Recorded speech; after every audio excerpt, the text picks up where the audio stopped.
Go!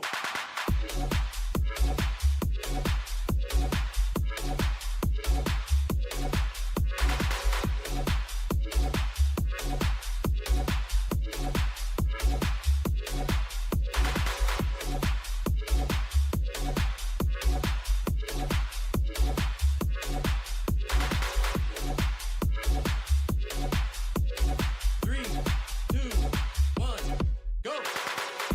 Three, two,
one, go!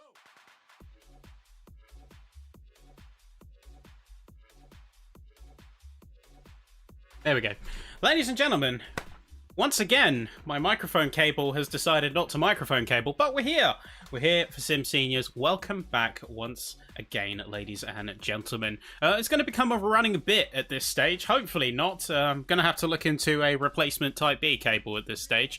However, it's good to be back as always, and it's good to be your broadcaster and commentator once again. And we have a lot to discuss. But one, tonight we are at Italy. Of course, it is a track that is much revered by many motorsport enthusiasts. Imola, I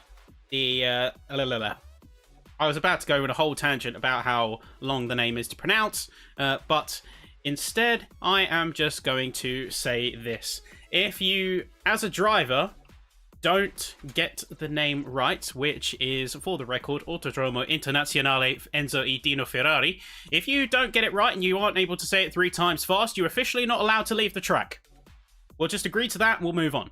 Now, talking about, of course, the actual race itself and the track itself. It's got a lot of character, of course, it's steeped in motorsport history, and it is a bit of a roller coaster. 21 corners, start to finish. You've got the Tamburello chicane coming off of the start-finish straight. You've got, say, Tosa, where a couple of drivers will come out the Villeneuve chicane to try and go for a run. You've got Acqua Minerale, arguably the hardest corner complex of the track, and one of the hardest complexes to get right consistently as a racing driver. And then you've got, say, Rivazza to start things off with the next lap. But things are already looking a little bit dicey, folks. We're just going to go trackside. We're going to waste no time. Of course, we are going to have a little bit of an overview of the course. But we did just have a little bit of an incident to start the session off. We're going to rewind the clocks back here a little bit. This is going to be Robert Homer. So we're coming up as the drivers have just started qualifying. So they come out of the pit entrance, and you can see one of the Porsches veers off to the grass, and that's going to be taking out, say, one of the Smiths, I believe. I'm not sure if it was, say, Peter or say which driver it was. However, say, whether it was Peter or David, I think it was Peter, as David's already on their way to Acqua Minerale. A little bit of a dicey start for the drivers, of course. Now, if you're familiar with our format, you'll know 20 minutes on the clock, 10 minutes each per group. Bronze and silver going to make your way across the track to start things off here, and then after the 10-minute mark has elapsed in qualifying, that's when we get to the gold class runners. We get to see the top flight here at SimSeniors Season 11, and we've got a few different drivers that of course we'll want to be keeping an eye on. First racers now starting their laps. I think that's Damien Reed who's going to be starting things off from the jump in the Aston Martin. So we remember him, of course, from Season 10, being one of the pilots, the only pilots in a Lexus. And that proved to be a bit of a bittersweet choice in the end. Saw some flashes of brilliance, but the consistency wasn't quite there. So hopefully for Reed, this is a chance to turn his fortunes around, as he has got a bit of a new lease of life in the V8 Vantage here. That makes his way up through Tosa. And just wanting to get some decent starting laps on the board. Now, the main thing here is the racers are going to have to quickly get their bearings. And we will see a couple of initial precursor times, but it's not going to be the full story, of course. As we are going to get a lot of drivers who will be shortly making their way to their first lap officially. Going through the turns 14 and 15. That is a deceptively tight chicane. We've seen a lot of drivers miss the braking point and miss the chicane in other series and in this one. Although, that being said, we're here today breaking a curse, because for Season 9 and Season 10, becoming hopefully not a theme, but I did have at least one round where I was unfortunately not able to make it, and they both conveniently happened to be at Italy, specifically, and I don't know how I managed it, but we are here breaking the curse this evening, and Damien Reed's going to go into third and hopefully breaking the curse of his prior fortunes. Meanwhile, Paul Hamby on the track currently has top honours with a 141.732 in his BMW, and many more cars are going to come up to the line. Let's see how things are teeing up. Sean Julius going to be in the 993 car and in the lead for the bronze racers. Unfortunately, I'm not sure if he has a livery or not, but it's not displaying here for us, so we'll try and get that resolved during the break between quali and the race. This is going to be Craig Niesbet coming across the line, now leader of bronze, and going to be starting a run here. Let's see what he has in the tank. We've got 10... Well, now make that 11 as Randy Zimmer just comes across the line. 11 drivers who have officially set a time. Halfway mark for bronze and silver qualifying. And then we will shortly see more drivers come across the field. Robert Homer goes across the line. That's going to be a 42.5. Same deal with Simon Age at 42.1. That's third on the boards right there. I think we'll see a bit of commingling of bronze and silver, at least to start with, until drivers find their bearings, and then they'll be able to start pushing a little bit harder. We can see right here now, Niesbet making his way, cresting over the hill into Piratella. And got to be mindful of the exit here, because you can power out down the hill, but you have to quickly get yourself back in the right position for, here we go, the Acqua Minerale corner, the complex that it is. As soon as you think you're gripped up, the track arcs up and down. So you have to constantly be leveraging your throttle, your brakes, and it's all a finely tuned balance to get the best exit out of that corner. Well handled by Niesbet. Comes through 14 and 15 now and headed down to Ravazza to finish the lap off.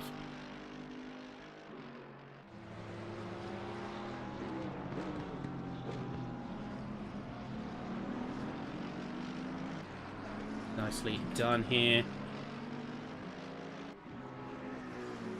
Nicely done indeed. Now, key point here. Where will he place? Comes up to the line. Niesbet's going to be getting a 43.4, so I think scrubbing a lot of speed in different places. But we'll have to wait and see. Damien Reed's going to be actually top of the timing boards right now, and he's going to be trading blows with Hamby, Wilson, and himself, all on the edge of a purple time. So it was going to be Reed, and you can see just behind him, Paul Hamby has got a much better Acqua Minerale. And smoothly goes it through the chicane. We could see a 41-0, but no, both drivers up ahead. Invalidate and Wilson is going to be on an off lap. That was so close to greatness there for the both of them, but they just invalidated things, and it is unfortunately going to be a bit of a blow. So that's going to take out potentially one of their two final chances here.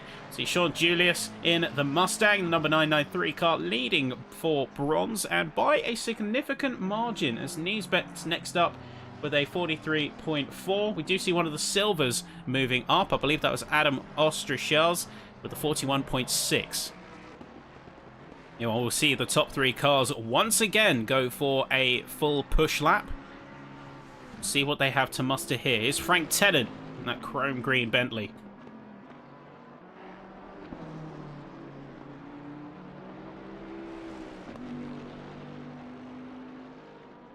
They smoothly does it. Say that boat of a car, but good on the power if you can balance it out. We will soon be seeing the gold class runners prepare and tee up for their runs, don't forget, as the session is soon going to be shifting gears into its second phase.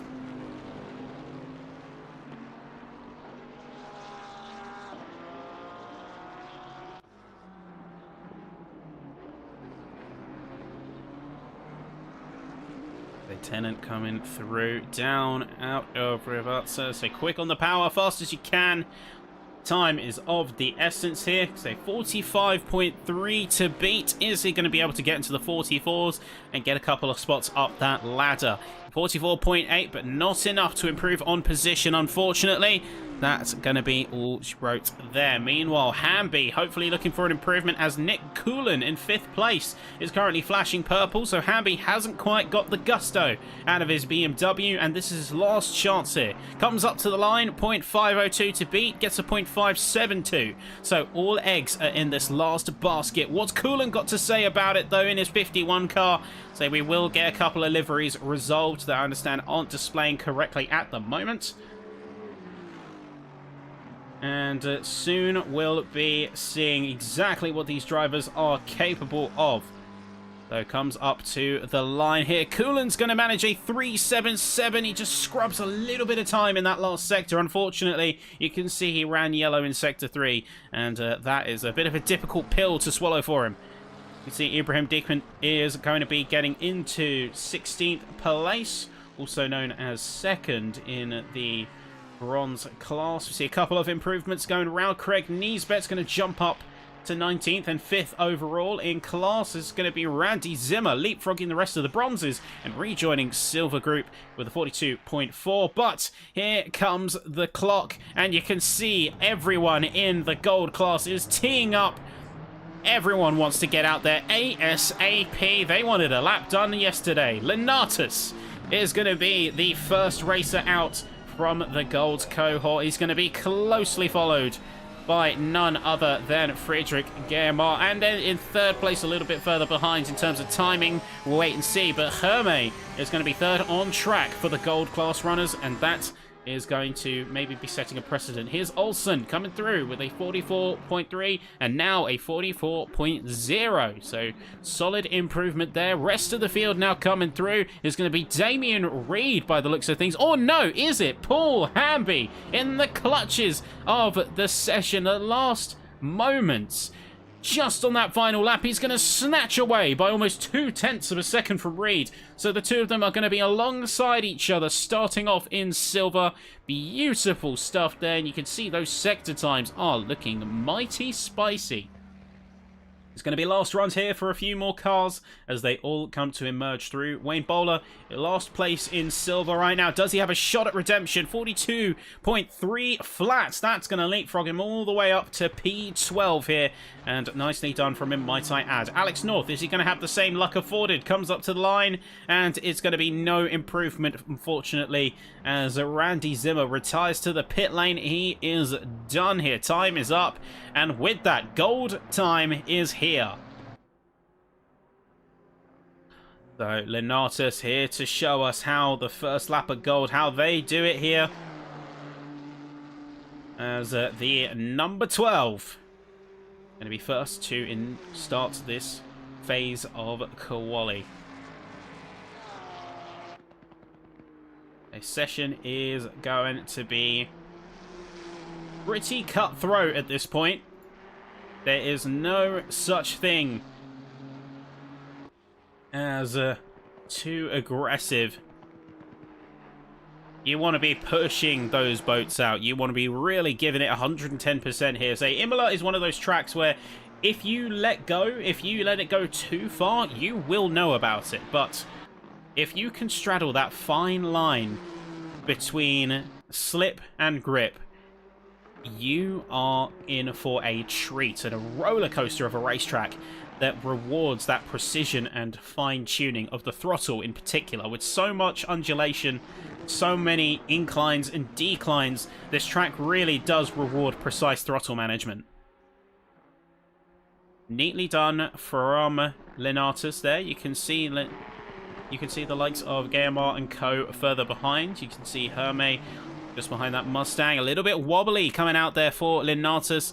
And I don't know if that lap is going to track, as that looked a little bit sketchy. A little bit sketchy there.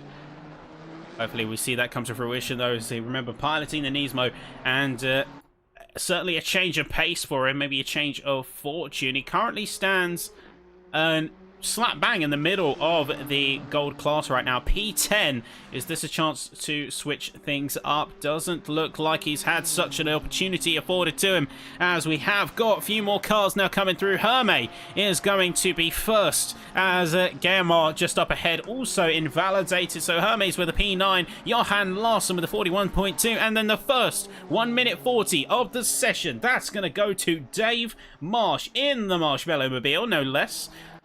Mighty impressive running there from the NSX. Next going to be Matthias Holmberg in the Aston Martin. Is there going to be any magic flying from that Wolfpack car? It's going to be a 41.9. Not to be outdone though, there is going to be a few more cars. Colin McNair just coming across behind him. That is a 41.2. That is enough for third, now fourth place, as we have a resurgent David Lindblom in second place in the championship by only 3 points.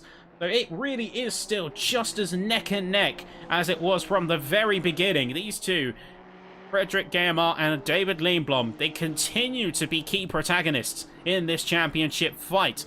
Not to be outdone, the other classes have their own fight as well. Nisbet and Dismakes in particular, those two really are going to be running close. But looking to the golds, at least for now. Grosges into second place with a 40.7. Dave Marsh with a 40.9. So only 3 cars in those 1 minute 40s at this stage. We will see that potentially change, though. Here's Johan Larsson coming up on what looks like a little bit of traffic as he's going to finish his lap. They were moving a bit slow on the mini-map, maybe suggesting they're trying to get a bit of a break and a bit of a tow. Larsson up to the line, 40 is going to be the target. Is he going to hit it? It's a 40.8. That is third place for the McLaren. Beautiful running here. It's really nice to see that Larsson has sort of found his stride, I think, a lot more effectively now that he's back in the McLaren. This is, I know we've said it multiple times, but this is the car that he found form with, initially challenging Lindblom in prior seasons, and now that he's back in it, it seems like we have got that old Larsson once again back in the fore. Matthias Holmberg getting himself into P6 for gold right here, P7 overall, as more cars make their way to the line. Lindblom's on an improvement. He's going to push it to a 40.477. How is Grosges going to respond? He's flashing purple. He's almost half a second down. Just remember, a 40.3 might be nigh untouchable here at this stage of quali, although we have got about 2 more attempts left on the timing board. That is still going to be a tight squeeze for many. Grosges up to the line, 40.4 to beat. Can he do it? Up to the line, it's a 40.3, flat, dead. And just like that, the Ferrari takes pole, at least for the time being. There's still some time left, and there's still some fire left in the tank of Lindblom and co. But it's going to be a tight squeeze, as many cars still have yet to set a time. Matthias Lang, Frederick Guillemot, two drivers we need to see some magic from here. They have not yet set times, and this could get a little bit too close for comfort here. Here's Guillemot, and I think Lang not too far behind as well. Guillemot comes up to the line, and he's going to jump up only to P11, though. It's a 41.3. Doesn't look like that Mustang is taking all too well to this circuit. Here's Lang coming through. Meanwhile, it's a P7 in the Nismo with a 41.1. And it's last chances for a lot of the drivers here before they go on to their final runs. James Payton up to the line, invalidated, unfortunately, so no dice for him there. Holmberg, any chance for an improvement here? Just a 10th will push him past Lang. Can he do it? Yes, he can, and then some. Pushes by Hamby and Hermé to get himself into the top 5. Liam Blom, will he have a bit more to give here? He's invalidated this run, but looks like he's setting himself up for a run of the ages, taking as wide a berth as he can, as smooth of a line as humanly possible.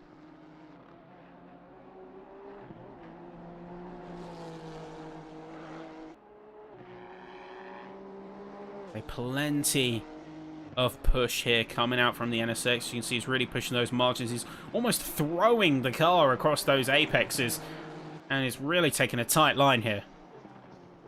It's all about who can muster the best out of their laps. You can see Liam Blom and Grosges both trading the purple moniker as we have the final 2 minutes rapidly descending. We might have a chances for a couple of drivers to go for yet another run. They might have a bit of a saving grace here.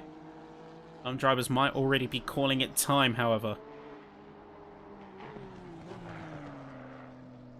So it's all to wait and see. Liam Blom so far looking clean, but he has sacrificed some of the time that he gained in Sector 2. It's not quite going to be there at his personal mark. As Dave Marsh heading into the pits, I think he's conceded that this is game over for him now. Here's Matthias Lang going across the line, 40.6, pushing himself into 3rd place. Liam Blom, in a twist move, is actually going to back off. He is going to be heading into the pits after invalidating out of the chicane. This is going to be Grosges coming out Aqua Minerale, still flashing purple. He might have more to give. Matthias Holmberg goes across the line and into P3, just jumping ahead of Lang. You see McNair getting no improvement, but still having a chance here. You see Loris O'Wiggle is going to jump up into P10 for gold. Holmberg is going to get a yellow and is going to head into the pits. Eisen Grosges, though, might have a little bit more left in this run here. Say 30 seconds on the clock, and he might even be inclined to go again if he so desires, but it looks like his main threat has been secured with Liam Blom locked into a 40.4. He's going to get to 40.222. Beautiful stuff by Grosges, and it doesn't even look like he's done. He's still pushing this lap. He wants to get everything out of this qualifying. Unfortunately, Guillemot has retired up to the pit lanes in P14, which is also P11. So that is an unfortunate twist of events, and clearly not his day, at least in quali trim. Maybe the race will tell a different story. Hermé coming to the line. Any chance of an improvement here from the Porsche as the checkered flag has fallen now? 40.997. Nicely done for the Porsche. And with that, session is done for him. Last chances for everyone now. Sean O'Neill needs some magic in the bag here. He needs, at the very least, to get into the 41s if he wants to have a hope of being in a competitive time frame. We're going to see there is, I believe that's Loris heading in to the pits, abandoning his lap. It's going to be Sean getting a jump up to P30, but not quite the jump he was looking for. Colin is going to get up into P6. Or P7, sorry, meanwhile, with a 40.882. And then last on the track is Peter Wolfslener in the Ferrari now. But what a qualifying. This has certainly been a bit of a twist of events, especially considering Guillemot, currently the championship leader, has only qualified in P11 and has got 3 silver cars ahead of him. It's certainly a bit of a weaker run of form this evening. Hopefully that's not an indicator of what the race has to hold. Wolfslener just invalidating out of Ravazza, and that is going to be the end to this saga. So let's talk shop and let's talk race time. As we see We'll stand ahead into the pits. Let's take a quick round up before we take a technical intermission in order to resolve some livery issues, or at least hope to. It's going to be none other than Grosges really giving it 110% out of this qualifying session and getting a 222, 40.222 there, and is going to be a whole quarter of a second away from David Lindblom in the NSX. Meanwhile, third place, that's going to go to Matthias Holmberg with 40.65 second, a little bit less than 2/10 adrift of the Honda, and half a second almost away from Grosges. Really goes to show the upper echelon, even at this high of a competitive level, sometimes the gaps are pretty stark. Meanwhile, going over to silver, it is going to be a bit of a contrast here. We have Paul Hamby taking top honours with a 41.155, and then not too far behind that, we have Damien Reed, 41.3, and Nick Coolan with a 41.377. So nicely done from the silver drivers, and then a little bit further down for that, that is going to be a bit of a change to say. We see Sean Julius with a 42.705, Ibrahim Dickman with a 42.9, and Daniel Groch with a 42.9 as well. Curiously, 3 milliseconds apart. You can see on that timing board there, 3 milliseconds stand between Dickman and Groch. It's a 0.987 and a 0.990, so the margins almost cannot physically get any thinner. It really goes to show the competitive level these drivers are running at, but that's all for a little bit later. We are going to take a brief technical intermission while the session gets underway, folks, in the hopes of fixing a couple of liveries. We'll be right back with you after a short technical break, and we'll do our grid walk as per.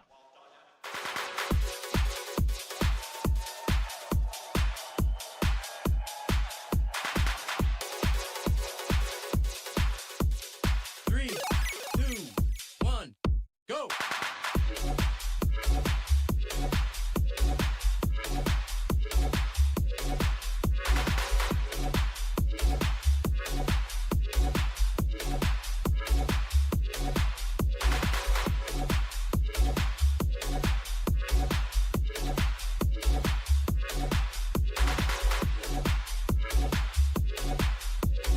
Three, two, one, go!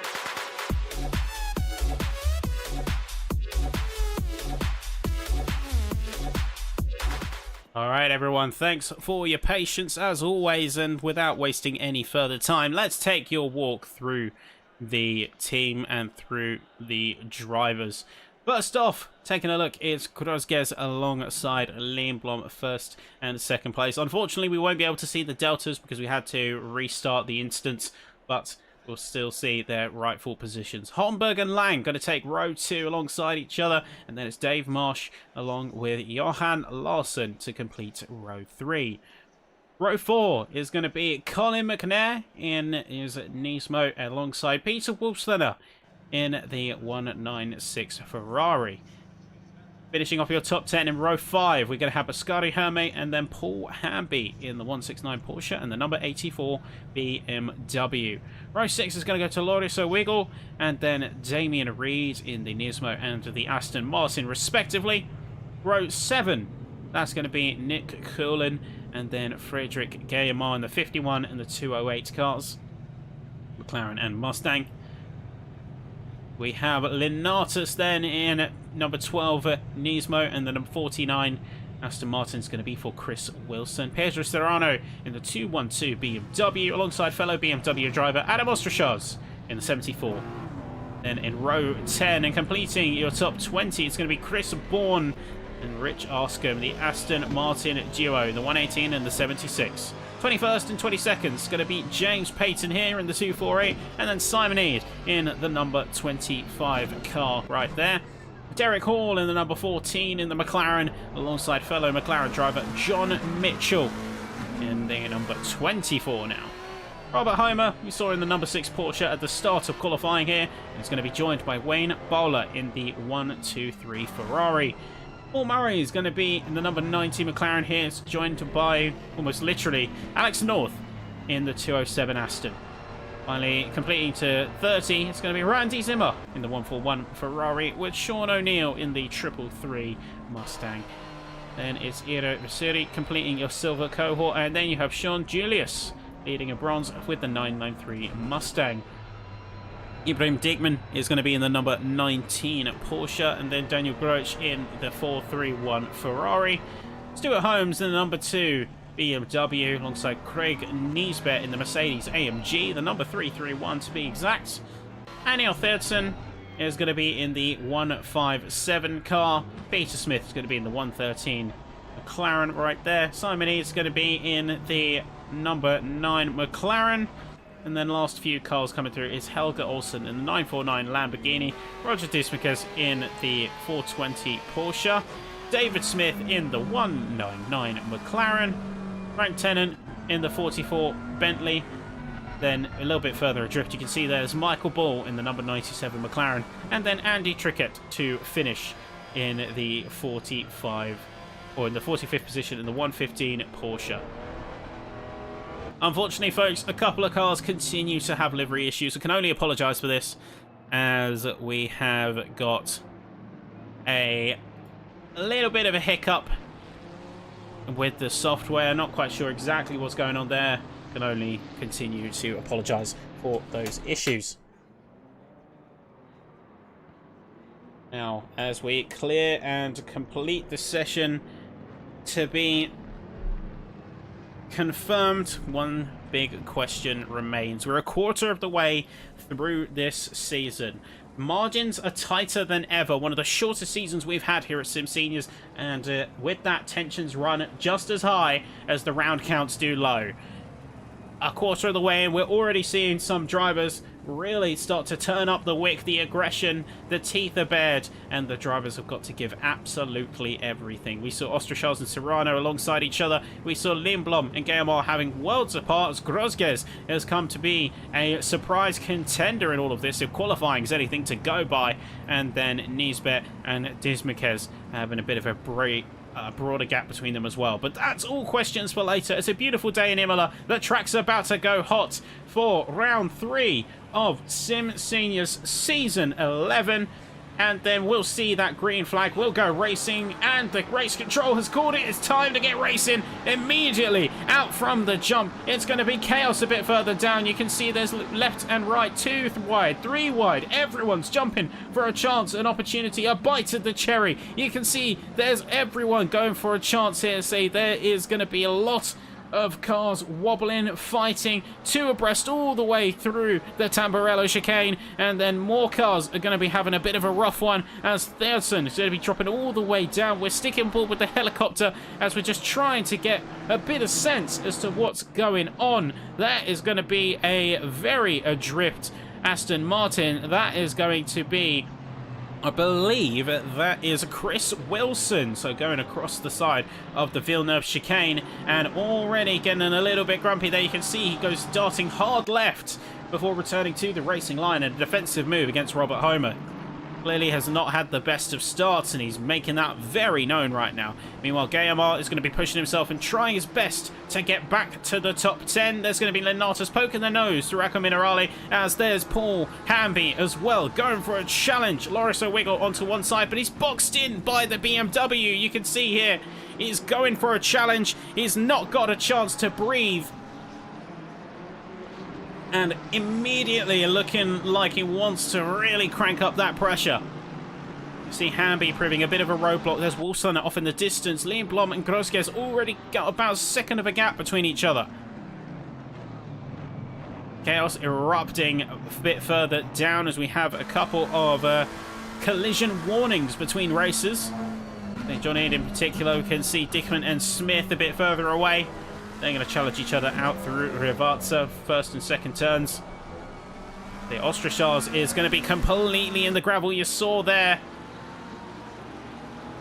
As many drivers are going to quickly capitalise on the misfortunes of the BMW. Not good at all for Ostrachals. Remember, championship leader, and by a good margin to Serrano too. Serrano's got 8 points of penalties, so you can't be sacrificing that lead so easily. Derek Hall getting a minor collision warning. As well, a couple of drivers also getting flagged for track limits. Too many of those, and the game will punish you hard for it. See a couple of... oh, hang on. Big red flags here. Big yellow flags. Big chaos erupting further down. We have accident warnings out the wazoo. Let's see exactly what happened here, ladies and gentlemen. Let's take on board with the helicopter and try and make heads or tails of what exactly kicked off. So you can see this is going to be from Peter Smith's POV, switching back to the helicopter. You can see an, oh no, classic contact, and that has resulted in a bit of a demise. And oh no, that's just going to go from bad to worse as multiple cars get involved at the Tamburello chicane. Nasty stuff there. That very much ended in tears for multiple drivers. Sad day, sad moment here. And a couple of cars looking a little bit scuffed and worn as a result. Of course, there will be reviews of major incidents that occur on the track. Stewarding reports is a big part of that process. So do your due diligence, of course. There's going to be Larissa Wiggle going for a challenge. Hamby standing in the way between him and the rest of the gold class field. Is going to head onto the inside of the Tamburello chicane. Looks like Hamby has got big aspirations, and he's got 3 gold class cars between him and Coolan in second.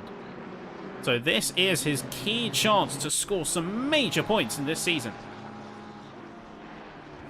And I think he could definitely be doing with it, considering, at least from what I can see, it's not actually on the championship boards. I'm not actually seeing him on the standings.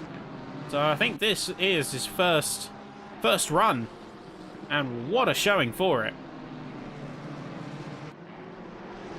We can see, meanwhile, entrenched in that pack there, so Gaimar hasn't really managed to move much. He's got a couple of positions out at the beginning. He's kind of marooned in P11 right now. Hamby currently stands in his way.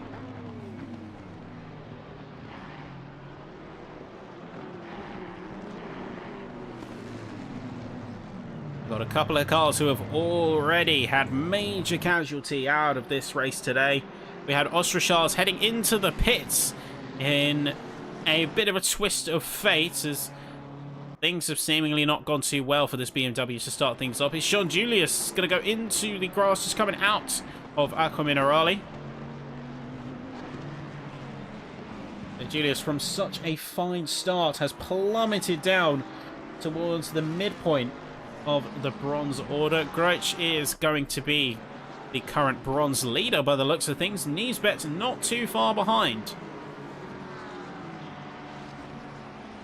Grosh in the middle/lower half of the championship order. It's P11 of P15, as a couple of drivers are tied for 12th. So technically more drivers than the standings would have you believe.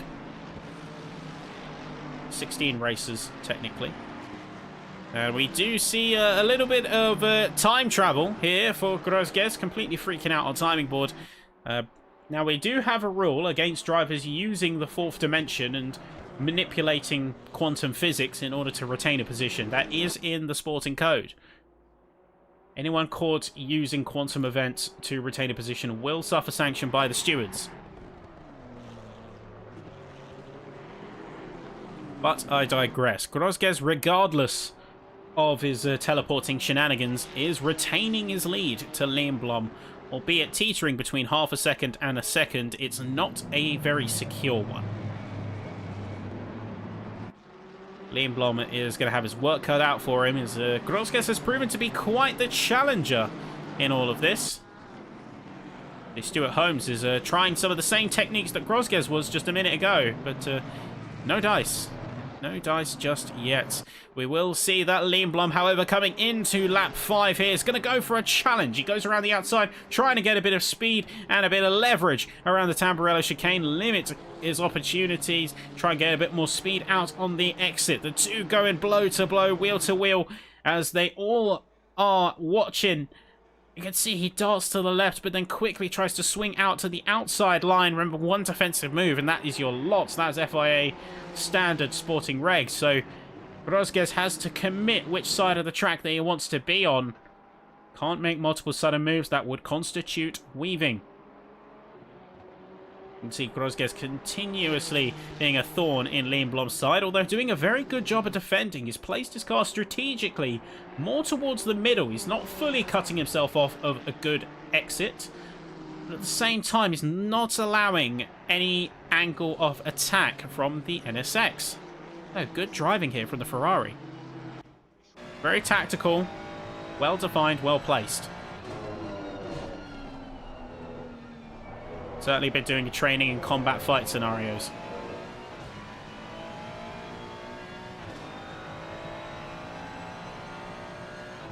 We'll see, and just keep an eye on how Grosges responds at this point. The Hamby has got a bit of space for himself for silver, and then bronze.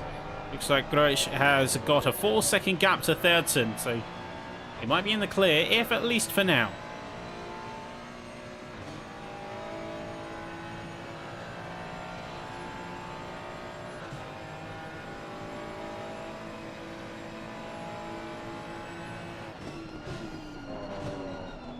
See, Liam Blom is just biding his time. Now, this is the mark of a solid racing driver, a really good driver. He's not being rash. He's not rushing and throwing himself into things. He's just taking his time, being cautious, not letting the wick up, not lowering the pressure, but at the same time, he's not going to just throw himself randomly into a move that he doesn't have a hope in sticking. Being very measured. And that is the hallmark of a solid racer. You don't want to be making rash moves that are ultimately going to end in tears.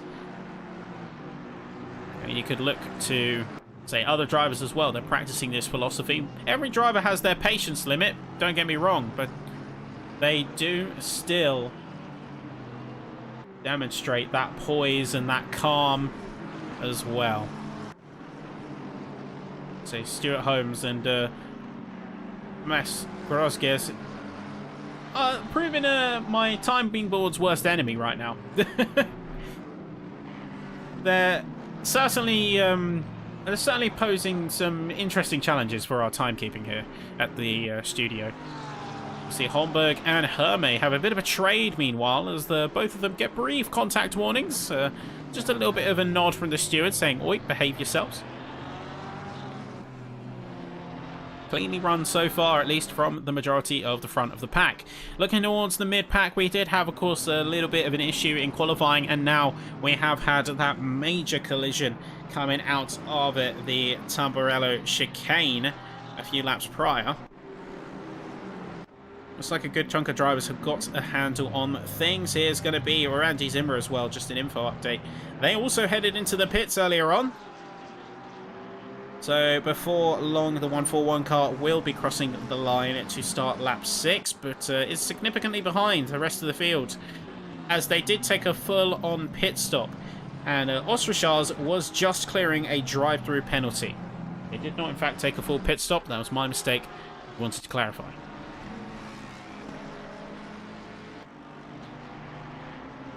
Couple of fights happening up and down the field. I mean, Sean O'Neill is a driver in a spot of bother, as he's marooned from the rest of gold and currently at the back of silver.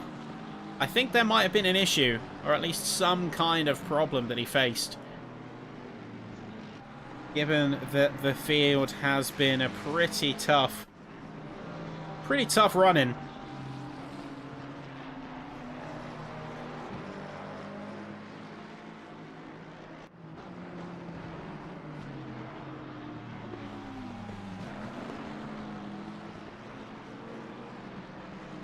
Stuck in the middle here. Sean O'Neill's got a bit of a work to do for sure. We do see some trading of blows though, as Wayne Bowler and Simon Eade a bit further ahead.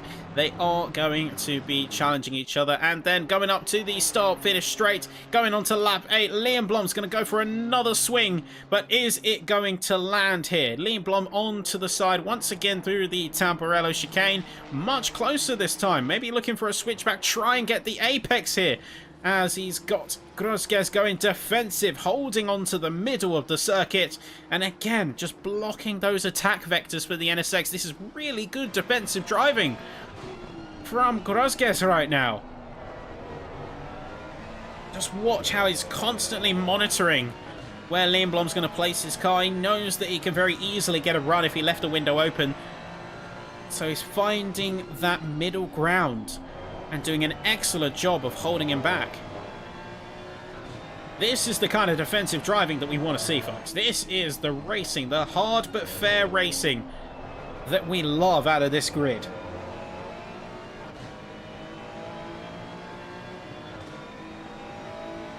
We're going to see Lindblom maybe go for a bit of a swing here coming out of the chicane of Autodromo.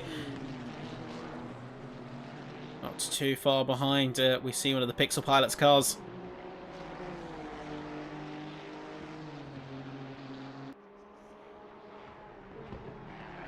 I was saying, I'm thinking back to a season or a couple of seasons ago when we had the Lindblom and Engdahl very much all co-in together and working together. They're formidable drivers. A lot of this field, really great racers. And drivers that I've come to appreciate a lot more as time has gone on. I think that's a great privilege here of being able to commentate multiple seasons, is you get a chance to really see drivers grow and improve, and they have done exactly that. Multiple drivers who have had some real ascensions in form like none other. I mean, since the formation of Wolfpack, we've seen a few drivers who previously wouldn't have gotten, say, the spotlight, for example, who have really come into their own and really come as a tour de force on the racetrack. We've seen drivers who started out in bronze and then gradually worked their way all the way to the upper echelons of the gold class. We've seen some drivers who have changed their driving styles, cars completely. It's all the nature and the ebb and flow of these kind of race scenarios. See Lindblom continue to put a high amount of pressure on Grosjes in the Ferrari. We'll see, can he tee up another challenge out of Acqua Minerale? I don't think he's going to quite go for it yet. I think, again, showing that patience, biding his time. We are going to see Dave Marsh head into the pits. Looks like we have lost Zimmer. Unfortunately, we have lost Randy Zimmer there, so we are down to 44 on-track cars. Dave Marsh heading into the pits, as mentioned. That is going to be a big compromise on the strategy.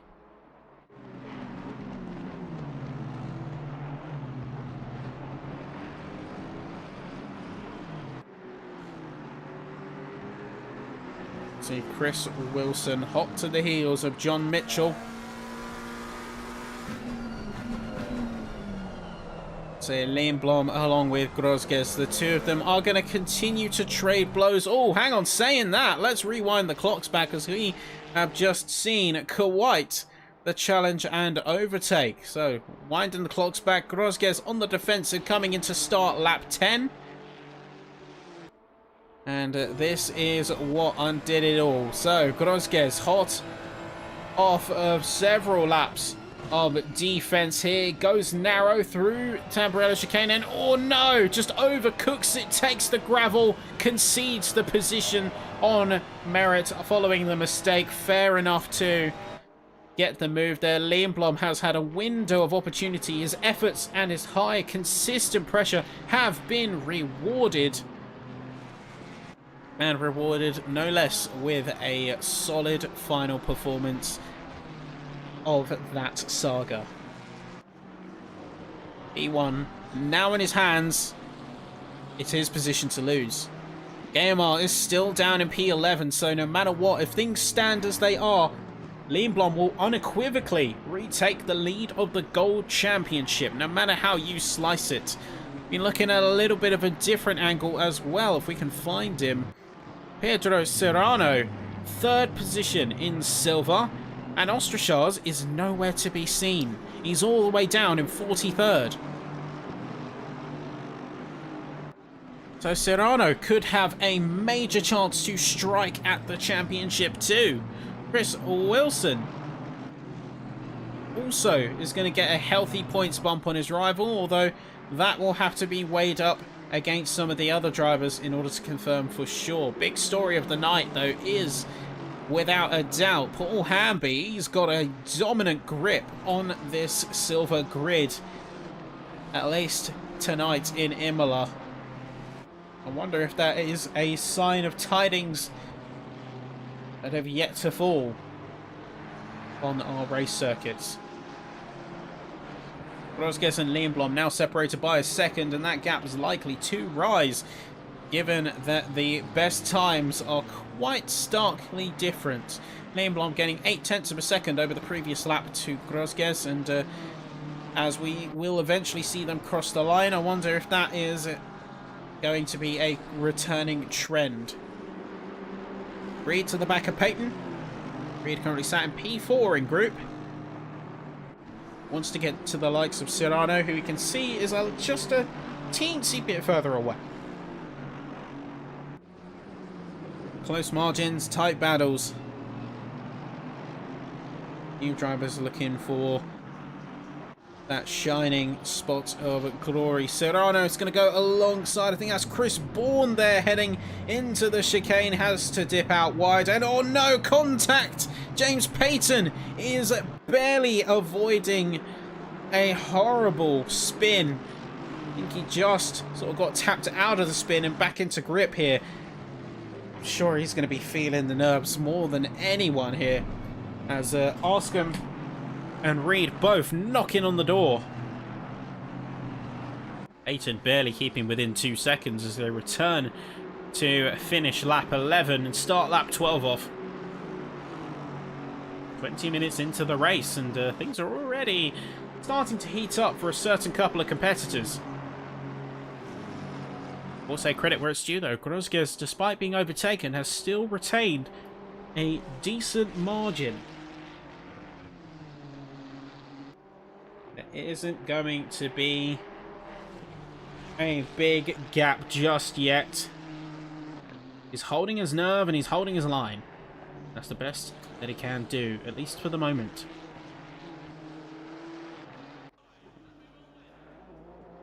It's not really going to get that window of opportunity to attack back like we saw with Lindblom so many laps in a row. He's continually knocking on that door, pounding on the door even.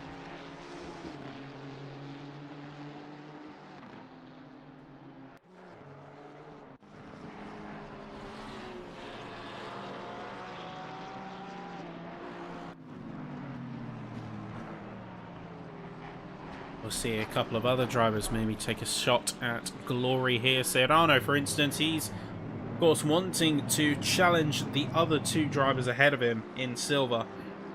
Got Bourne up ahead of him, and then stands between himself and Nick Coulon. The gaps are a little bit larger than he would like, but there is still a chance here. Remember, 40 minutes on the clock, there's a chance to make up a few seconds for sure. Needs to drive fast and consistent. Bourne's going to be the major target, however. And looks like at 0.8 of a second, he's going to be just adrift of the slipstream pull. He might be able to get back within half a second, but it's not going to be enough. We're going to see a couple of pits in. That's going to be Wilson and Hall. They're both going to go in for their major pit stop. Disviquez and Holmes both in. Disviquez just coming out of the pits now. He's going to join some of the others. And this is where it gets interesting. So about the half-hour mark is when we expect most, if not all, of the drivers to have taken a mandatory pit stop, as the field has converged roughly on the same pit strategy. Over time and over seasons, we've seen a lot of experimentation in this field, but it has been ultimately the optimal strategy to pit exactly halfway through, give or take a lap, depending on your on-track position. But we do see a lot of drivers tend to follow the same formula. You don't really get any kind of pit blockages or anything like that.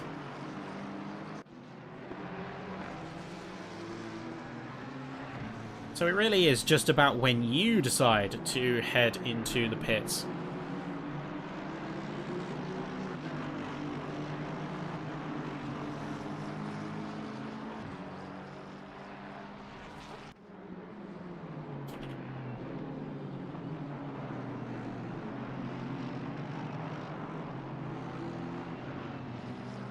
Going to see a little bit further ahead. Looks like Grosges is going to be back on the attack now. He has pulled half a second out of his previous lap time compared to Lindblom. So the turn of the Ferrari might be dawning. As we saw the NSX go for a swing and a strike, Grosges might be flipping the odds. He's certainly going to be hungry for the position, having held it for so long and defending so well. Up until such a point as he conceded it about lap 12. Time waits for no driver. As he's trying to keep it within half a second. Looks like Lindblom got a really good sector there. Acco Minerali in particular, you got a handle on in that Honda. Very much thumping over the apexes. Grosges driving that Ferrari particularly aggressively. If you can keep that Ferrari flat, it is a brilliant car. Very maneuverable. But once you see any kind of pitch or any kind of wind sensitivity, that's when you really start to lose out and lose some serious grip. Grosges seeming to have a good handle on it though. It's going to be hot on the heels as we head down the start-finish straight. We're going to start up lap 15 here. Is he going to be able to pull in, though? I don't think he's close enough to go for a attack, per se, but is certainly going to have a chance at a bit of a challenge. We're going to see a little bit clocking back, though. This is going to be Julius versus Anil Therdsen. So making their way through what looks like the Villeneuve chicane, heading up into Tosa. Julius going for the attack and just making severe contact with Therdsen, heading into the grass here. Hey, Julius, got to work on those margins, mate. I think it's a little bit optimistic to send it from the back like that.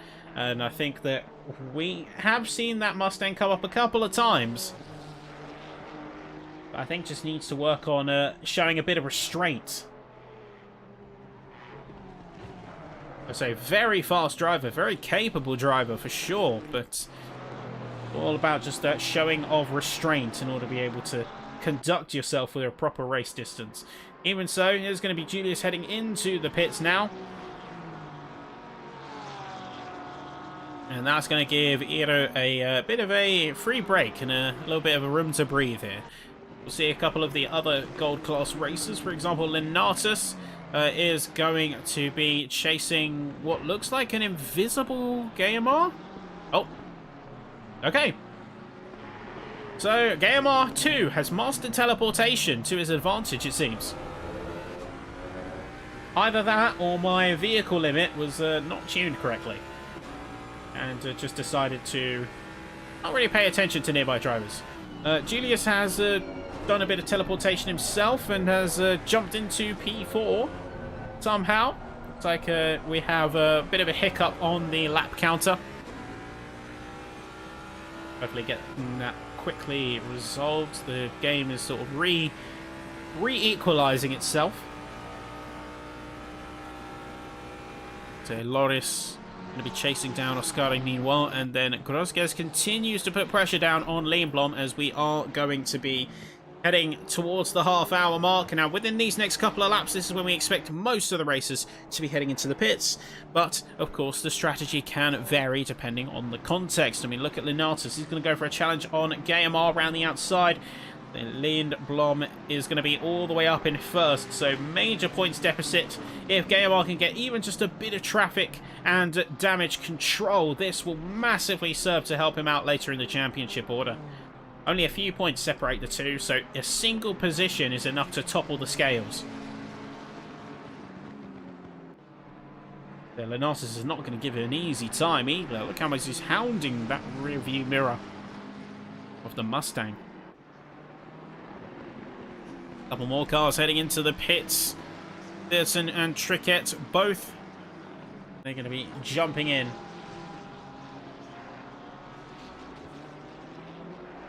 That's going to be Nick Coulin behind in the 51 McLaren.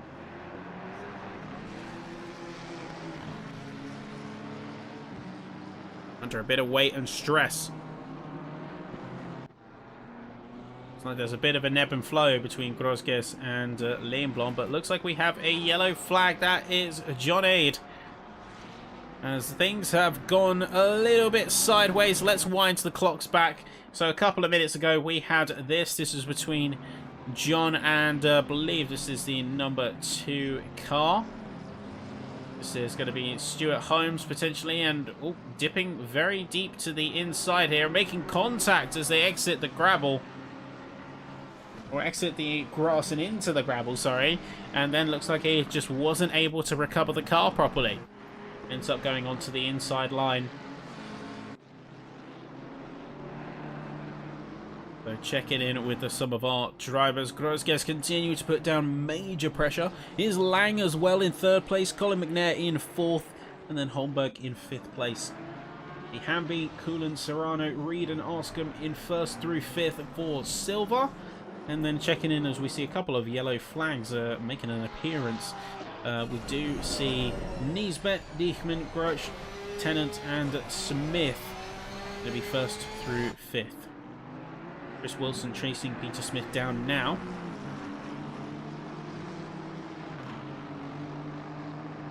Wilson was, I think, involved in an earlier incident and had a bit of chaos. Lindblom's actually going to be heading in this lap, so this is going to give Grosges a bit of a uncertain situation now. One might think, great, he's out of my hair, he's all good, I can just go full push now. Not exactly.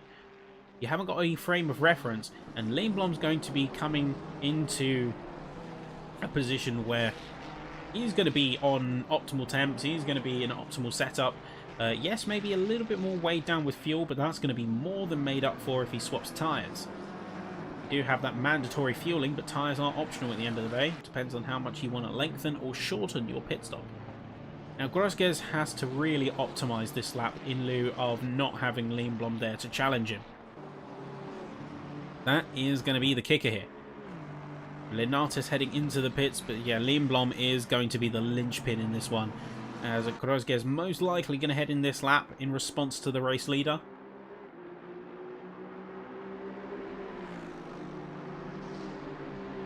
Lindblom is in fact going to be disengaging from the pits now and quickly rejoining the circuit. He was right at the end of the pit lane, of the pit wall.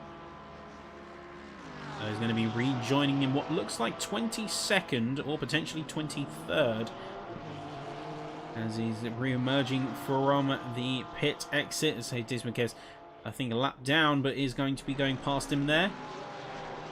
And now this is where things get interesting. Oh no, Lindblom! He's lost the grip on the exit of the pits and just not been able to power out the Tamburello chicane. That could be the difference between holding 1st and 2nd. All hands on deck here. Grosges, though, is going to commit to a longer initial stint. He's going to commit hard to it as well, as he's going to already be across the 30-minute mark and remains out on circuit. This could be a big gamble, considering he's in traffic now. There's Marsh and Linatus up ahead of him. He needs to get past them quickly. Luckily, Marsh out of the way very briskly. We're going to see Linatus go and respect the blue flags as well. So good sportsmanship, as always, from the team and the racers here, as multiple cars head into the pits. Holmberg, Hermé, Wolfsteiner, Lang, McNair, Gayamar, Serrano, Payton, and more coming through shortly. They're all going to jump into the pits because now is the optimal time to do so. It's a sharp upheaval of the grid, and one that is shaking up the order as we speak. You see the myriad of positions changing. We've got Visuri, Ostrachaz and Bull also jumping into the pits a little bit lower down, though they will be merging in the 30s, the mid-30s position-wise. See Serrano, Dickman, Bowler, Homer, Usliner, Aid, everyone. It's a mass deluge heading into the pits. You can see the amount of cars going in, going out, and all just trying to get into some space here.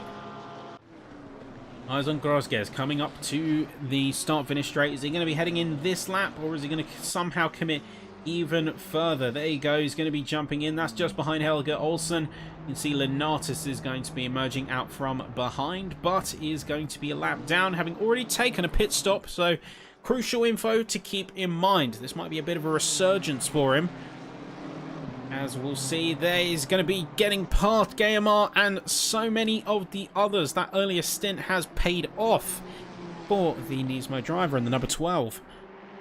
Holmberg and Grich going to have a little bit of a tussle of their own, and Holmberg in particular is going to be leveraging that fresh pit stop to full advantage. Grosges, Larson, Hamby, Coolant all heading into the pits.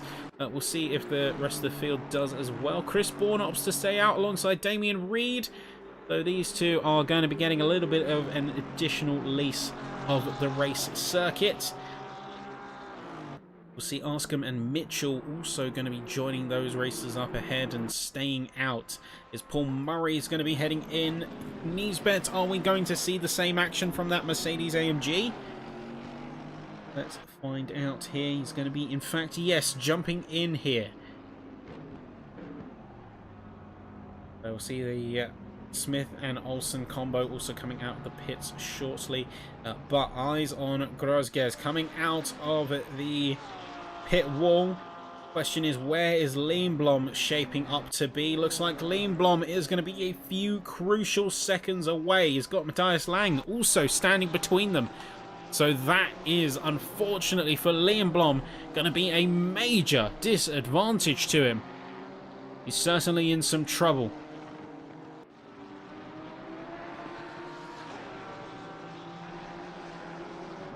Going to be in a big bit of trouble for sure.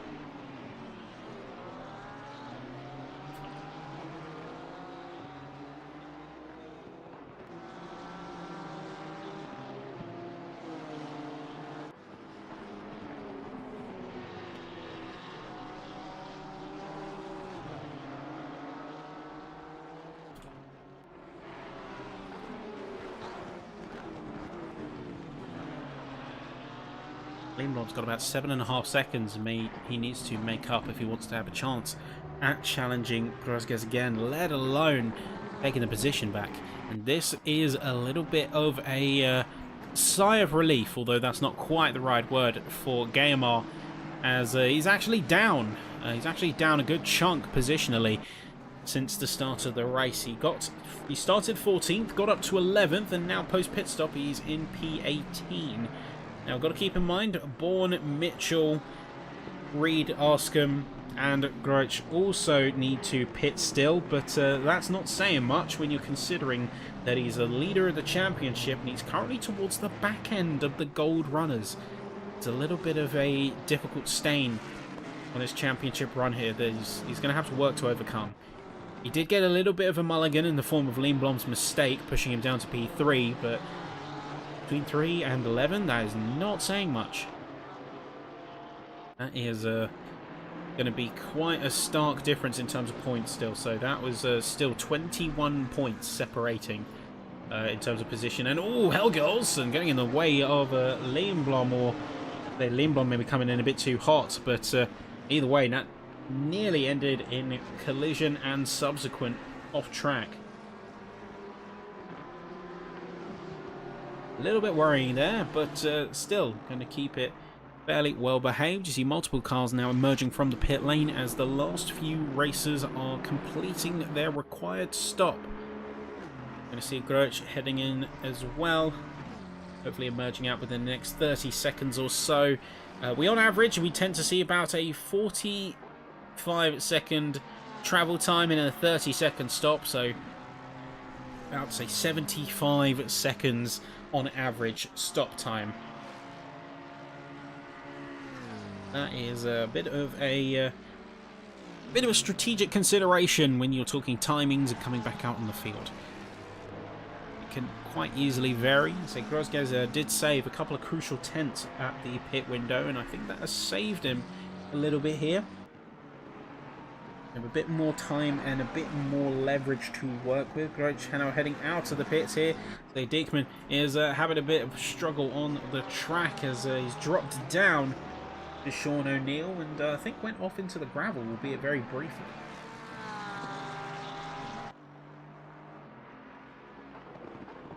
I say it's seriously impressive seeing some of the drivers out there, and in particular I'm very impressed with Hamby. Now Hamby We have seen him in the gold class before. He was piloting that Lamborghini and did switch gears a couple of times in terms of cars. We saw him in the Lamborghini, we saw him in a McLaren, we're now seeing him in a BMW. And looks like at least this BMW for now is what he can call home. He's got a solid position and has more than solidified his place at the top echelon of silver, potentially even knocking on the door of gold and returning to that home base. Have to, of course, see how that manifests, because we could be looking at a surprise gate crasher here in the Silver Championship. Time is of the essence for him, though, because there's only, including this round, 6 rounds left to really make a mark on the championship. We see Frank Tennant heading off the side of the track as there is a bit of traffic around the NSX here. There's Matthias Lang just a little bit further ahead and within half a second's reach, so has a chance to go for a challenge. Pixel Pilots drivers, we have Lang and Wiggle in 4th and 11th respectively. Both of them themed Nismo's 1 in the purple in P11 and then, say, P4 in the nice shades of blue.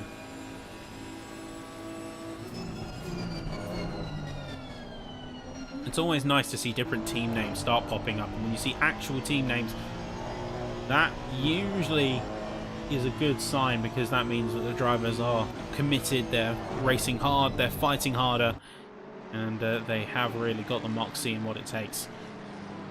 I see Gaimar be behind Dave Marsh, at least for the moment. He's going to go potentially for the challenge into the Tamburello chicane. Marsh going very defensive here. Remember, these 3 cars are in a bit of a squabble. Obviously, Marsh go defensive. Will try for a switchback, will he? And he's not going to get the speed on the exit. Marsh going a little bit hotter in the apexes has paid off. Emart maybe trying his luck again through Villeneuve. And I don't think it's quite landed here. Marsh has seemingly got a handle on that racing circuit, at least enough to keep Gaimar at bay for the time being. Lindblom, meanwhile, is going to be still putting on continuous pressure on Lang in P4. He wants to get back to Grosgaz. He wants to really put the challenge and throw the gauntlet down.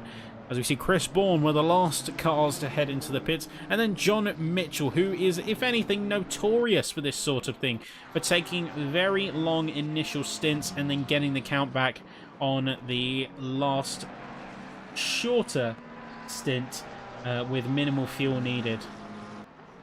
It's a bit of a strategy that we have seen from Mitchell a couple of times, and one can only hope that it pays off. So Bourne going to be dropping down and revealing the more true position. So this is the fight for second place, really, between Lindblom and Lang.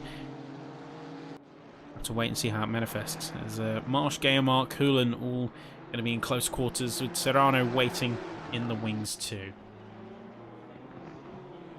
A bit further down we see Vissurdi and North as well, going for a bit of a challenge. Groich and Thirdson could also be one to watch, but time will tell in due course whether we switch things over there. We're going to have a exit from the pit lane. That is going to be Bourne now back on track in P17, also known as P14 in gold, I believe. Discounting, of course, the silver drivers that stand between. AMR is going to be very close to attacking on Dave Marsh. It's just about timing. You've got to get the timing absolutely spot on to make an attack here around Imola. And we do have a couple of collision warnings, and there is going to be Dismukes off the side of the track. Let's wind the clocks back. This is between the number 97 and the 420 car. This is Bull v Dismukes making their way to the Tamburello chicane. Bull on the defensive, Dismukes on the outside, tries to go on the attack, jump into the helicopter, goes a bit wide, jumps across the curbs, can't really steer the car when you're airborne like that, and unfortunately spears the rear quarter of that McLaren. Unfortunately, both of them are going to be now well and truly marooned from the other drivers on the circuits as a result. 42nd and 43rd. Rough innings for them. Derek Hall challenging briefly on Bowler out of Aqua Minerale. Is a potential move being teed there, but no dice, not yet. John Mitchell finally heading into the pits, so we'll expect him to emerge around sort of the similar hallmark that we saw from Chris Bourne, about P17, P18, and oh no, a little bit rough innings there. Say Hall and Bowler really coming to blows there. In fact, let's wind the clocks back a bit and we'll see for full perspective. Let's get on board with the helicopter. So coming out that final chicane, heading into Rivazza. The number 24 car getting a brief yellow flag as they exit the pit lane. But we see here, there is Derek Hall. Very much, say, going a bit too hot there. And I think that was a pretty clear-cut case of either missing your braking point or a bit of a, what we call a push to pass. Sort of blocking your opponent off track in order to get the position. So I'm sure the stewards are going to be reviewing that one potentially. And we will have to wait and see as far as points penalties go. Remember, points penalties are applied retroactively, so we only really see them after the session has been conducted. And we have seen some drivers really take a couple of hits over the points penalties. Case in point, Radislav Visharek currently standing at minus 32 points on the championship order in silver. And I don't believe we have seen them on track since, so that might be a unfortunate case of maybe a early season retirement. It's hopefully not the case. Hopefully he does get a bit of a bounce back and at least gets a half decent result, considering how well he did in season 10. But sometimes it is the way things that things can go, such as life with these things. But casting our eyes forward, and oh no! Gayamar and Kulin have come together, folks. This just in. Let's take a look on top of the helicopter. Say the 208 and the 51. We see a drive-through cleared for the 157 car, and an accident with the 212 and 208s as well, as things have gone seemingly from bad to worse. But here's the part one. Here is Kulin, and oh no, just sort of turning in a little bit on Gayamar there, and say looks like there was contact with Serrano too, as that also had a bit of an issue arising. I'm just going to confirm, is that a single incident or is that a compound incident there? So just get another angle. So Gayamar, say, holding the line, and yeah, Kulin seemingly turning in. The two of them coming together. He kind of skips over the curbs, and unfortunately, that is going to be a bit of a sweeper there from Serrano as they cross over the racing surface. Well, looking a bit further ahead, looks like Lindblom has had some kind of trouble. As not this lap just gone, but the one before. He seemingly lost about 4 seconds to Matthias Lang. And that is a bit of a coinky dink. But let's actually wind the clock and see exactly what happened.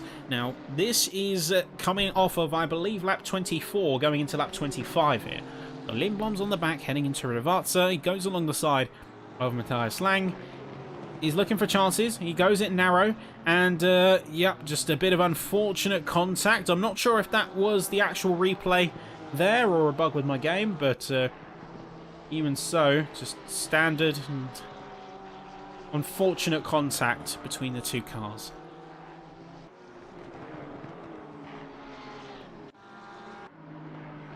We'll see what Hermé has in store also as Johan Larsson is in his sights. See, just a bit further up the road, you're going to have one of the Smiths currently stand between them. I believe that is going to be a bit of a problem if he wants to progress forward. We're down to 42 cars, it should be noted, ladies and gentlemen, so we've had a couple of DNFs by this point, and sadly that is nigh unavoidable with these kinds of events. Say Hermé is going to make his way past David Smith, and a couple of other cars are going to be going for a challenge. It's Simon Aid on Wayne Bowler. As Marsh, not too far ahead, is going to be going and trying his best to attack on Gayamar, but it isn't quite going to work into Aqua Minerale. Aid on the back of Bowler in his Ferrari now.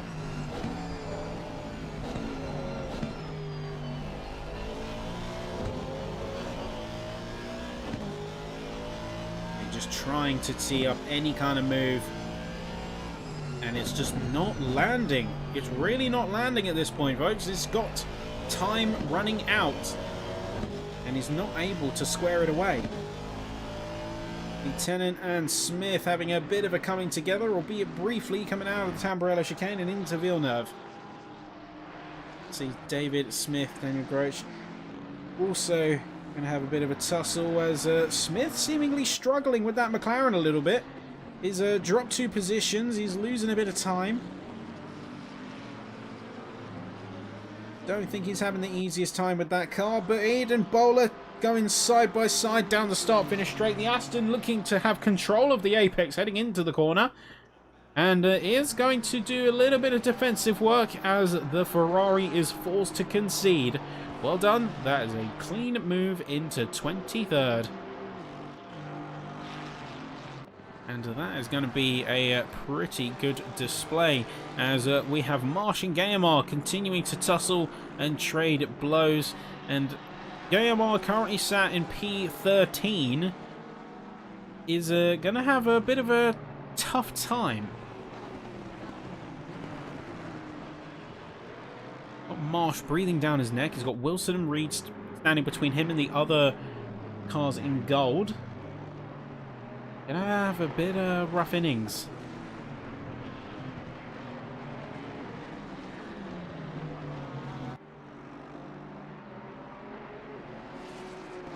Okay, 10 minutes left, so that is going to be about 6 laps, and 6 laps on pocket change. And with that, we do see a lot of cars who have managed to, credit where it's due, start to form a bit of space between themselves. Homer and Hall, they're going to have a bit of a tussle heading into Avalza, but Homer's going to have the hold of it for now. Most of the cars have gained a couple of seconds on each other, and at this point are just lapping cleanly around Imola Circuit. All too easy to get caught up and swept up in battles, but ultimately the most optimal race is one that is clean and one that is fairly drama-free. Marsh has unfortunately lost a significant chunk of time. Looks like he went on the gravel coming out of the Tamburello chicane.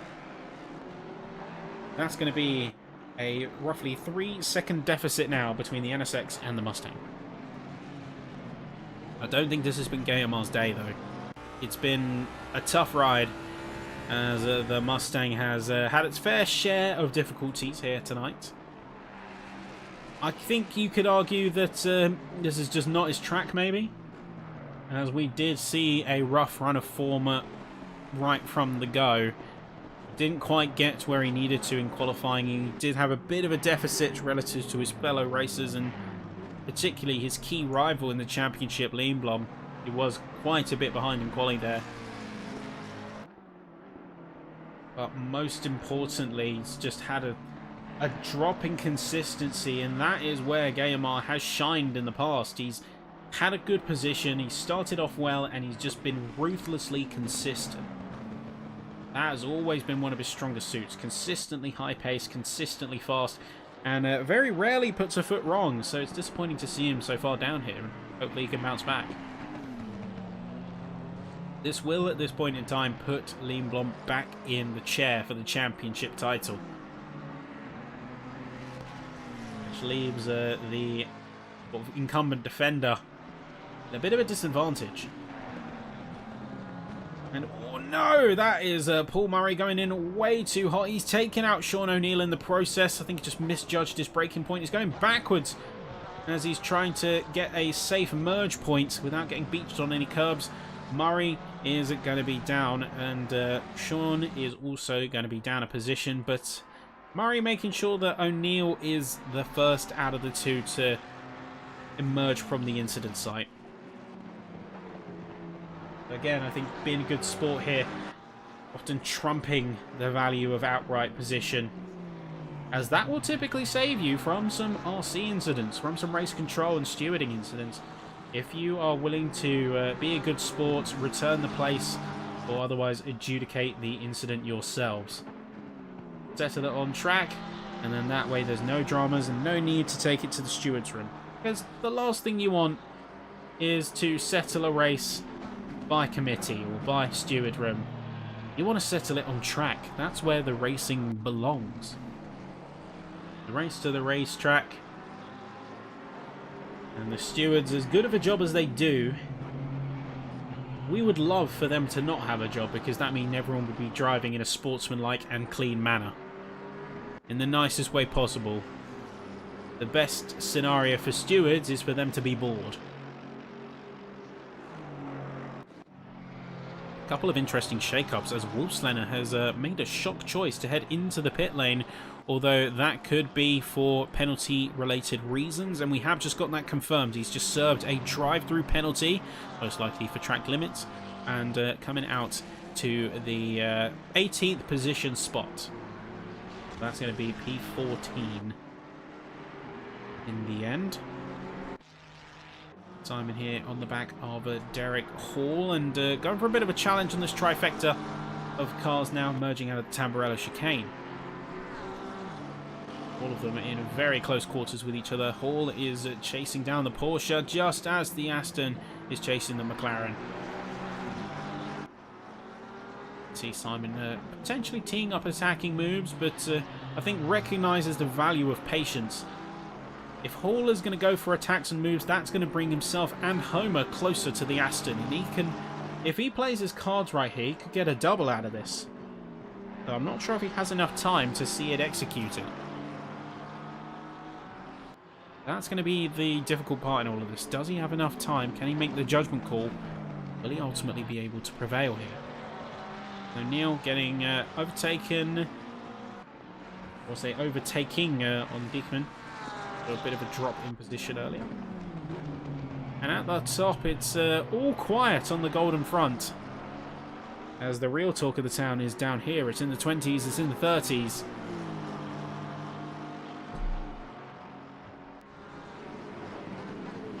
And just to warn those in advance, you may hear a different voice or two make an appearance later in the season. So particularly in Austria, round 6, the Red Bull Ring, you might hear a different voice than my own, and that is for a fairly simple reason.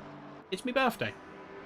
So I might see you there, I might not. We'll have to wait and find out. But either way, the racing is going to continue right to the very end of that season, at the end of the December. And it's going to be a beautiful and wild ride. See, it is really pushing the boundaries here, and unfortunately he's going to lose his rag a little bit in the Villeneuve chicane. He's going to concede what otherwise was a pretty brilliant move in the first sector on Derek Hall. That has given an opportunity for Homer to get away. Arscombe a little bit further up the road is going to be on the back of Mitchell. See, this is a fight for 4th position. Mitchell, as despite having a radically different strategy than the others in terms of timing, he's still going to have a solid position by the end, and is on newer tyres. So if he has changed tyres, that is going to be a pretty big advantage grip-wise, especially as we come to those final laps now. We have a yellow flag being called. That is going to be for... oh, that's Stuart Holmes. Nope, not looking good for him there. A bit of a problem for the Beamer. Let's see exactly what happens as he comes out of Tosa.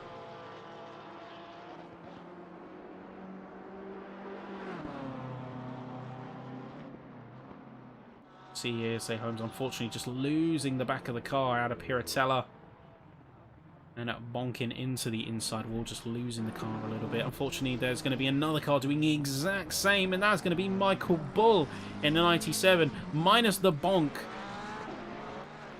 Lee Diekman and Sean O'Neill seemingly coming together out of Rivazza, sorry, as they have a bit of a tussle that continues to rage on and get a little bit explosive by the end, it seems. Who's going to commentate? Well, that is the big question. I've got a couple of candidates teeing up. Just need to confirm exactly who is up for it. And I will confirm with you in due course. But, you may see a slight difference in broadcast level. As I have got a sort of expensive copy of ACC TV running, which they might not be able to have in time.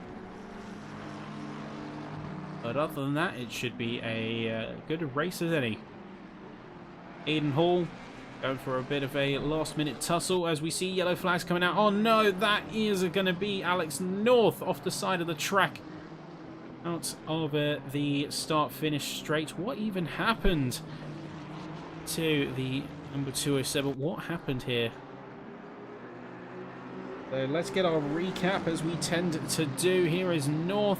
Looks like that's going to be on the back of the number 9 car. That is going to be... Oh, actually, no, my mistake. That is... oh, no! Massive tank slap into the inside wall there, and he's going to lose the car even more.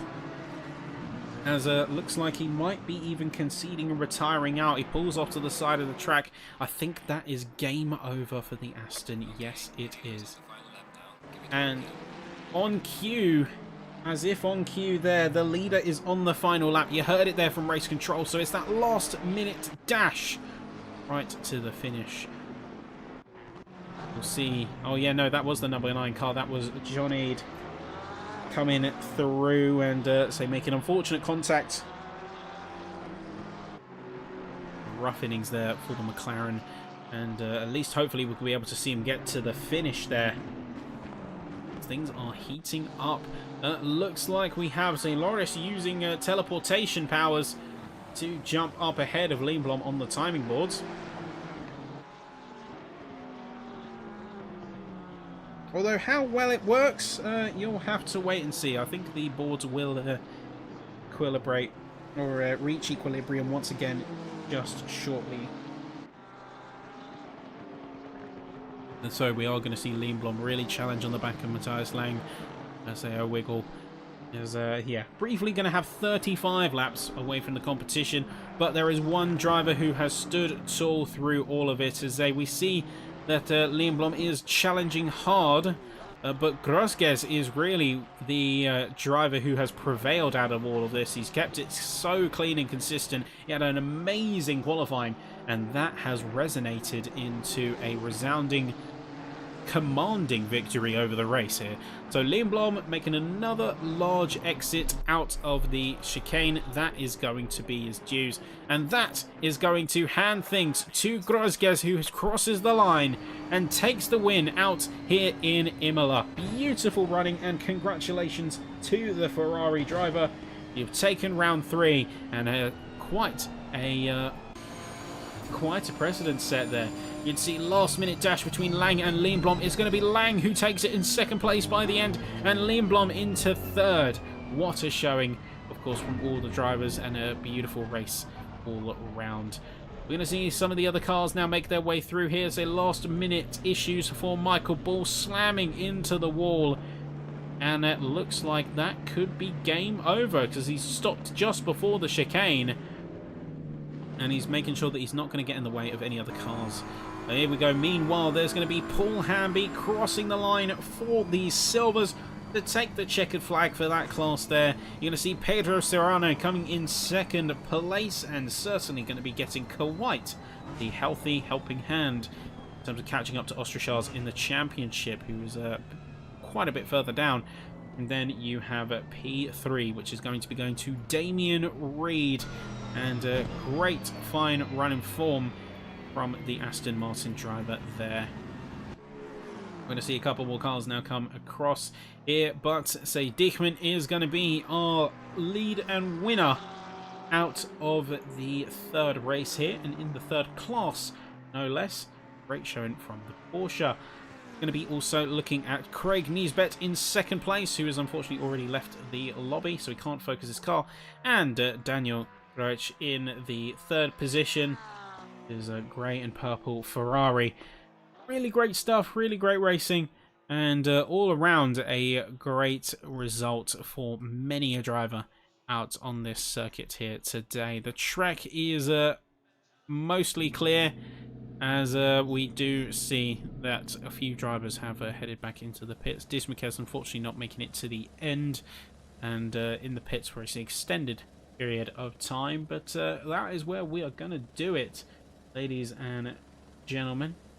It has been an absolute pleasure broadcasting for you this evening, and as the race comes to a close, let's of course talk about where we are going to be headed next. Now, if those of you in the room are going to be asking about a certain other Italian track that is a bit controversial for one reason or another, congratulations, because you are quite right. We are heading to Misano.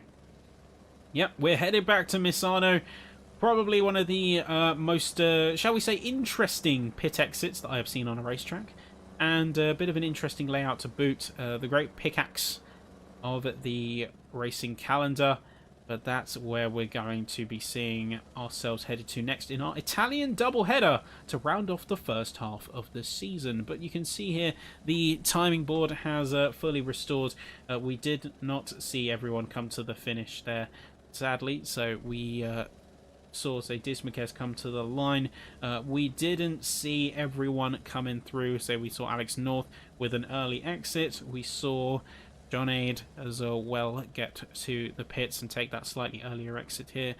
Nick Cullen, Sean Julius, Randy Zimmer, and Barry Finley. That's going to be our unfortunate exits out of the session today, but that's where we're going to call it. So we'll see you next week, folks. As always, make sure that you have liked and subscribed if you've enjoyed the broadcast. And with all that being said, we will see you next week for Misano. Make sure if you're there that you give it your all, and for those joining us on the broadcast, we'll see you then. Take care, folks. Once again, thank you and goodbye.